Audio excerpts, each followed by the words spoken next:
La parole est à Madame Catherine Deroche pour le groupe Les Républicains.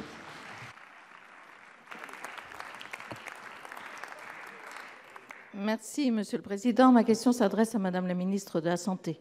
Madame la ministre, vous avez suspendu le volet financier du règlement arbitral pour les chirurgiens-dentistes décidé par Marisol Touraine, et devant le front de protestation des praticiens libéraux, vous avez demandé que de nouvelles négociations conventionnelles soient ouvertes. Lors du PLFSS, nous avons approuvé ces décisions et nous avons soutenu. Or, il semblerait que les négociations tardent et prennent du retard. Donc, pouvez-vous nous dire si elles peuvent aboutir à une convention dans des délais raisonnables, mais à une convention qui soit vraiment autour d'un consensus pour une médecine bucco-dentaire de qualité pour les Français, et notamment d'un cadre de régulation qui associe la prévention et l'innovation.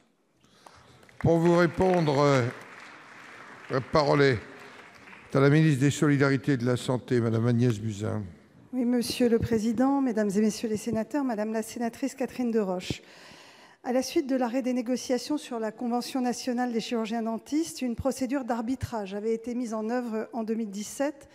Ce règlement arbitral cristallisait les tensions des différents syndicats libéraux. Aussi, j'ai souhaité le suspendre à mon arrivée au ministère. Notre impératif est avant tout de répondre aux besoins légitimes des Français en matière de santé, de prévention et d'accès aux soins.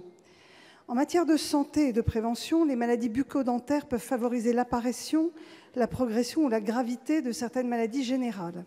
Il est donc important que les chirurgiens-dentistes s'intègrent mieux dans le parcours de soins et les parcours de santé, en lien avec les autres professionnels de santé, et que les soins conservateurs soient revalorisés. En matière d'accès aux soins, nous nous devons de mettre en œuvre la promesse du Président de la République, le reste à charge zéro concernant les prothèses dentaires. Et donc, les négociations sont en cours avec la profession des chirurgiens-dentistes dans le cadre de la négociation conventionnelle. Cela ne pourra pas se faire sans un dialogue constructif. Il prend un certain temps, mais il avance. En concertation avec les 3 syndicats représentatifs, ces négociations conventionnelles ont été réouvertes cette année avec 3 objectifs principaux: l'accès financier aux soins, le développement de la prévention et une attention particulière aux besoins des publics les plus fragiles.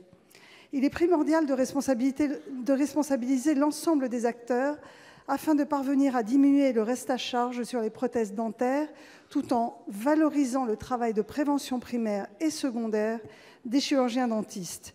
Les évolutions à venir modifieront durablement, nous le souhaitons, la pratique des soins dentaires en France dans l'intérêt des patients et des professionnels. Je vous remercie. Madame Deroche.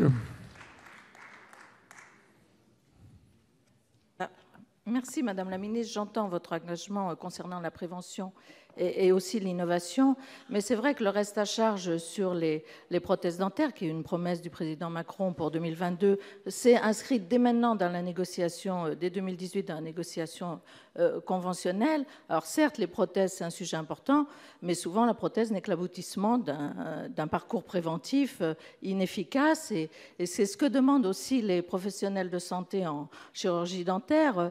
L'association optique audioprothèse est très réductrice pour des chirurgiens dentistes qui sont garants de la santé buccale et, vous l'avez dit, d'une santé générale des patients.